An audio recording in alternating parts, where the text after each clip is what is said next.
Assalamualaikum students, hope you are doing great. So this is question number 1 part F of the same exercise 3b. We have to factorize this quadratic expression by using middle term break method.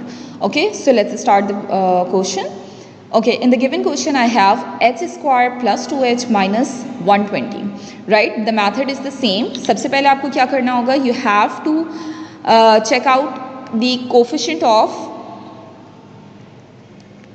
h square. Right, H square का आपके पास क्या coefficient है, that is 1. Then you have to see the constant. अच्छा, अगर constant के अंदर आपके पास माइनस साइन आ रहा है then kindly please consider that sign as well. Usually जो स्टूडेंट्स मिस्टेक करते हैं वो क्या करते हैं कि वो साइन कंसिडर नहीं करते, लेकिन साइन को कंसिडर करना बहुत ज़रूरी है. ठीक है, अगर ये 120 आपका कांस्टेंट है तो कीप इन माइंड कि इट इज़ इन नेगेटिव. ठीक है, इसके साथ माइनस साइन मौजूद है.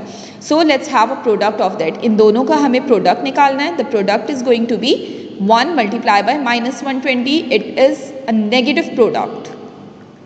ठीक है, कीप इन माइंड जब आपका प्रोडक्ट नेगेटिव होता है तो आप लोग जब इसके फैक्टर्स निकालेंगे, लाइक अगर 120 के मैं फैक्टर्स निकाल रही हूँ तो नेगेटिव प्रोडक्ट की वजह से मैं उन फैक्टर्स को सब्ट्रैक्ट करके अपनी मिडिल टर्म निकालूंगी.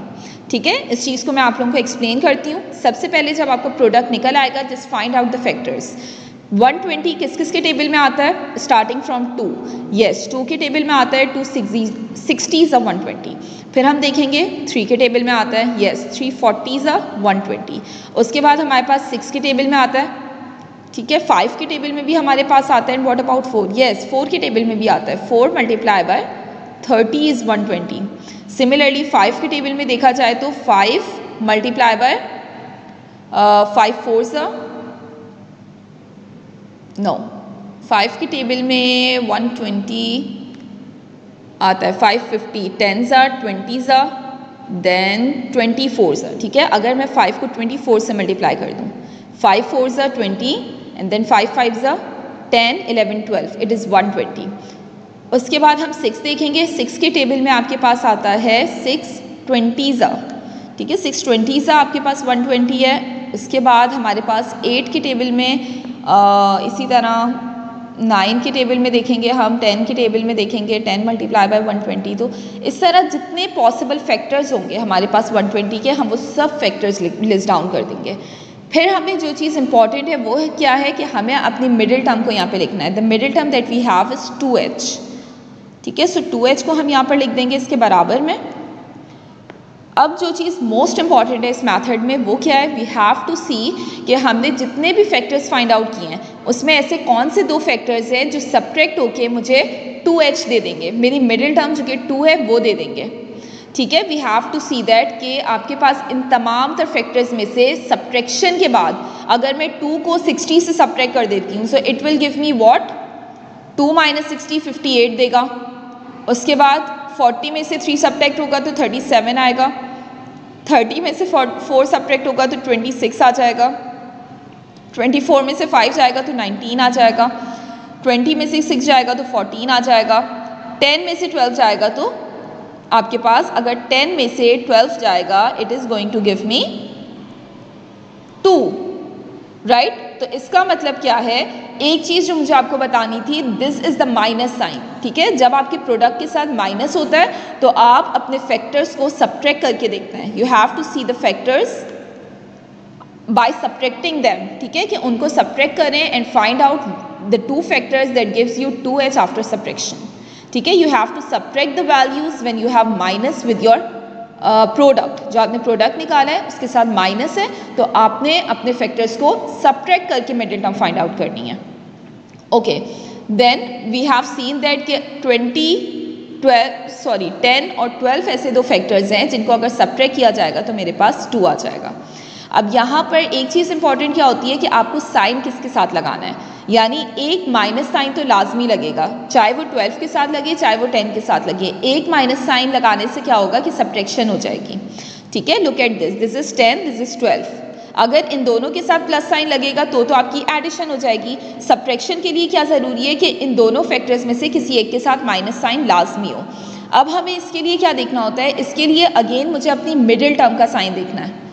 जो मिडिल टर्म का साइन मुझे गिवन है दैट इज़ अ +1. ठीक है, मिडिल टर्म मुझे पॉजिटिव गिवन है एंड आई नो दैट कि एडिशन या सब्ट्रैक्शन के अंदर जो बड़ी वैल्यू, बड़ी टर्म होती है, उसका साइन हमारे आंसर में आता है, ठीक है। तो अगर मुझे 10 और 12 दोनों को सब्ट्रैक्ट करके +2 चाहिए, तो इसका मतलब कि मेरा प्लस साइन किसके साथ होना चाहिए, 12 के साथ, क्योंकि 12 इज़ योर बिगर वैल्यू का साइन आएगा सब्ट्रैक्शन के बाद। ऑन द अदर हैंड आपको 10 के साथ जो है वो माइनस साइन रखना होगा, ठीक है। So this is the important thing. यहाँ पे आपको क्या चीज़ देखनी है, after finding out the factors you have to see कि कौन से फैक्टर के साथ मुझे माइनस साइन लगाना है।